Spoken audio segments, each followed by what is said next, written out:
Hi friends, welcome to GD Lasaris. இந்த வீடியோல நம்ம என்ன பார்க்க போறோம்னா ஜெனரல் ரேங்க் லிஸ்ட்டை நீங்க எப்படி வெப்சைட்ல செக் பண்றதுன்னா பார்க்க போறோம். நிறைய பேர் லைவ் கண்டக்ட் பண்ணும்போது கமெண்ட் பாக்ஸ்லயும் சரி என்ன கேக்குறீங்கன்னா நான் ஜெனரல் ரேங்க் லிஸ்ட்டை எப்படி செக் பண்றதுனே தெரியல மேம், ப்ளீஸ் வீடியோ போடுங்கன்னு சொல்லியிருந்தாங்க. ஸோ அவங்களுக்காகவும் உங்களை யாருக்காவது தெரியாதுன்னா அவங்களுக்காகவும் தான் இந்த வீடியோ மேக் பண்ணி போட்டிருக்கேன். வீடியோக்குள்ளே போகிறதுக்கு முன்னாடி இந்த சேனலை ஃபஸ்ட் டைம் பார்க்குறீங்கன்னா சேனலை சப்ஸ்கிரைப் பண்ணிவிட்டு கூடவே இருக்கிற நோட்டிஃபிகேஷன் பெல்ல ஆல் கொடுத்துங்க. வாங்க வீடியோக்குள்ளே போகலாம். இந்த வெப்சைட்டுடைய லிங்க்கை வந்து இந்த வீடியோடைய டிஸ்கிரிப்ஷனில் நான் கொடுத்துட்றேன். இது மோஸ்ட்லி எல்லாருக்கும் தெரிஞ்சிருக்கும். நீங்கள் அப்ளிகேஷன் ஃபில் பண்ணீங்க இல்லையா ஆன்லைனில், அந்த வெப்சைட்டில் தான் வந்துட்டு நீங்கள் இந்த எல்லா டீட்டெயில்ஸுமே வந்து பார்க்கணும். ஆனால் சம் மெம்பர்ஸ் வந்து வேறு யாருக்கிட்டேயோ இல்லை ப்ரௌசிங் சென்டர்லேயோ பண்ணியிருக்கிறதால இந்த ரேங்க் லிஸ்ட்டை அவங்களால பார்க்க தெரியல. அதுக்காக தான் இந்த வீடியோ. இந்த வெப்சைட்டுடைய லிங்க்கை வந்து டிஸ்கிரிப்ஷனில் கொடுத்துறேன். நீங்கள் கிளிக் பண்ணிங்கன்னா இந்த மாதிரி ஒரு ஹோம் பேஜ் ஓப்பன் ஆகும். இதுதான் வந்து டாக்டர் அம்பேத்கர் லா யூனிவர்சிட்டியோட அஃபிஷியல் வெப்சைட்டு. இதில் வந்து லா அட்மிஷன் 2025-26 இருக்கா, இதை வந்து கிளிக் பண்ணுங்கள். கிளிக் பண்ணிங்கன்னா இந்த மாதிரி ஒரு ஹோம் பேஜ் ஓப்பன் ஆகும். இதில் தான் எல்லா இன்ஃபர்மேஷனும் நோட்டிஃபிகேஷனும் வரும். இதில் தான் வந்து நீங்கள் அப்ளை பண்ணியிருப்பீங்க, சோயலுக்கும் சரி அப்ளைடருக்கும் சரி. அதுக்கப்புறம் பார்த்தீங்கன்னா மேலே இருக்கிற க்ரீனில் இருக்கிற வேர்ட்ஸ் எல்லாமே பாருங்கள். ஒவ்வொரு கேட்டகரிக்கும் வந்து ரேங்க் லிஸ்ட் வந்து பப்ளிஷ் பண்ணியிருக்காங்க. 7.5 ரிசர்வேஷன் கட் ஆஃப் வந்து ஆனர்ஸ்க்கு வந்து பப்ளிஷ் பண்ணியிருந்தாங்க ஈவினிங், அதுவும் கொடுத்துருக்காங்க. அதுக்கப்புறம் அஃபிலியேட்டருக்கு 7.5 ரிசர்வேஷனுக்கான கட் ஆஃப் கொடுத்துருக்காங்க. அதுக்கப்புறம் ஆனர்ஸ்க்கு தனியாக ஃபர்ஸ்ட் ரவுண்ட் கட் ஆஃப், சோயலுக்கு தனியாக first round cut off publish பண்ணியிருக்காங்க. இதில் வந்து உங்களுடைய கட் ஆஃப் வந்து ரேங்க் லிஸ்ட்டை எப்படி செக் பண்ணுறதுன்னா இங்கே வியூ ரேங்க்னு இருக்கு இல்லையா, இந்த வியூ ரேங்க்கை வந்து கிளிக் பண்ணுங்கள். கிளிக் பண்ண உடனே இந்த மாதிரி ஒரு ஹோம் பேஜ் ஓப்பன் ஆகும்.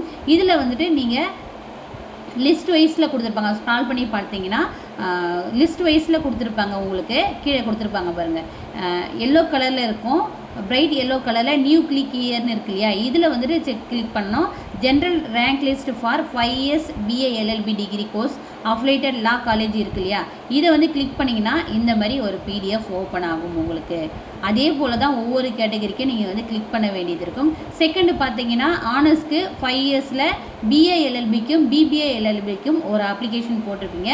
அதுக்கும் இந்த க்ரீன் லெட்டர்ஸில் வந்து கிளிக் பண்ணிங்கன்னா இந்த மாதிரி ஒரு PDF ஓப்பன் ஆகும்.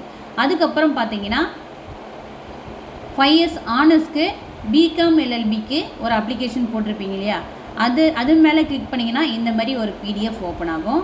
அதே போல் வந்து பார்த்தீங்கன்னா ஆனர்ஸில் BCA LLBக்கு ஒரு அப்ளிகேஷன் போட்டிருப்பீங்க. அதுக்கும் இதை கிளிக் பண்ணிங்கன்னா ஜென்ரல் ரேங்க் லிஸ்ட் ஓப்பன் ஆகும். ஒவ்வொரு கேட்டகரிக்குமே வந்து அதாவது ஆனர்ஸ்க்கு பார்த்தீங்கன்னா 4 டைப் ஆஃப் கோர்சஸ் வந்து ப்ரொவைட் பண்ணியிருந்தாங்க இல்லையா, BA LLBக்கும் BBA LLBக்கும் ஒரு ஜென்ரல் ரேங்க் லிஸ்ட் பப்ளிஷ் பண்ணியிருக்காங்க.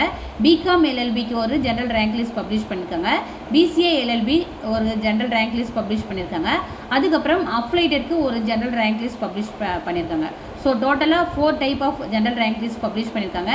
நீங்கள் இதில் எந்த கேட்டகரிக்கு வந்து அப்ளை பண்ணியிருக்கீங்களோ அந்த பிடிஎஃப்பை வந்து ஓப்பன் பண்ணிங்க.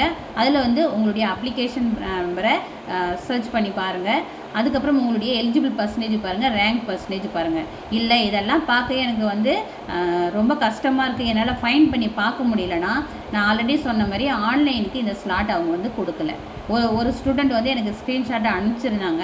என்னென்னா இதில் உங்களுடைய அப்ளை பண்ணும்போது அப்ளிகேஷன் நம்பர் இருக்கும் இல்லையா, அதை இந்த இடத்துல போட்டுட்டு உங்களுடைய டேட் ஆஃப் பர்த் மென்ஷன் பண்ணி லாகின் பண்ணிங்கன்னா நீங்கள் வந்துட்டு இந்த பிடிஎஃப்பில் கொடுத்துருக்காங்க இல்லையா, உங்களுடைய அப்ளிகேஷன் நம்பர், உங்களுடைய நேமு, உங்களுடைய டேட் ஆஃப் பர்த்து, உங்களுடைய எலிஜிபிள் பர்சன்டேஜ், உங்களுடைய ரேங்க் பர்சன்டேஜ் தான் வந்து அதில் ஒரு ஸ்க்ரீன் மாதிரி ஓப்பன் ஆகுது. அதை தான் வந்து ஒரு ஸ்டூடெண்ட் வந்து எனக்கு அனுப்பிச்சிருந்தாங்க. அந்த மாதிரி உங்களுக்கு ஓப்பன் ஆகுதான்னு பார்த்துக்குங்க. இந்த பிடிஎஃப்லாம் போய் சர்ச் பண்ண உங்களுக்கு கஷ்டமாக இருக்குதுன்ற பட்சத்தில் ஷார்ட்டாக இந்த application number date of birth போட்டு நீங்கள் லாகின் பண்ணி பார்க்கலாம். இது உங்களுக்கு ஈஸியான மெத்தடாக இருக்கும்னு நான் நம்புகிறேன். இந்த வீடியோ உங்களுக்கு யூஸ்ஃபுல்லாக இருந்திருக்கும்னு நான் நம்புகிறேன். இதில் ஏதாச்சும் டவுட்ஸ் இருந்ததுன்னா கமெண்ட் பாக்ஸில் கமெண்ட் பண்ணுங்கள். முக்கியமாக இந்த வீடியோவை ஷேர் பண்ணுங்கள். நிறைய பேருக்கு வந்து ஜென்ரல் ரேங்க் லிஸ்ட்டை எப்படி ஓப்பன் பண்ணி பார்க்குறதுன்ற செக் பண்ணுறதுன்னு தெரியல. அதுக்கப்புறம் இந்த ஜென்ரல் ரேங்க் லிஸ்ட் வந்து எதுக்கு யூஸ் பண்ணுறாங்க, இதால் எனக்கு என்ன பெனிஃபிட்னு கேட்டிங்கன்னா நீங்கள் எத்தனாவது இடத்துல இருக்கீங்கன்றதை பார்த்துக்கலாம். அதுக்கப்புறம் உங்களுடைய அப்ளிகேஷன் நம்பர், உங்களுடைய எலிஜிபிள் பர்சன்டேஜ் இதில் இருக்கான்றதை நீங்கள் பார்த்து தெரிஞ்சுக்கலாம். இதில் இருக்க எல்லாருக்குமே சீட் கிடைக்குமானா கண்டிப்பாக கிடையாது. லோ கட் ஆஃபில் இருக்கீங்கன்னா அந்த கட் ஆஃப்க்கு வந்து சீட் கிடைக்காது. ஓகேங்களா, கட் ஆஃப் வைஸ் தான் வந்து உங்களுக்கு சீட் அலோகேட் பண்ணுவாங்க. கேட்டகரி வைஸ், அதாவது ஜெனரல் ரேங்க் லிஸ்ட்டை வச்சு சீட் அலோகேட் பண்ண மாட்டாங்க. First round second round cut off வச்சு தான் சீட் அலோகேட் பண்ணுவாங்க.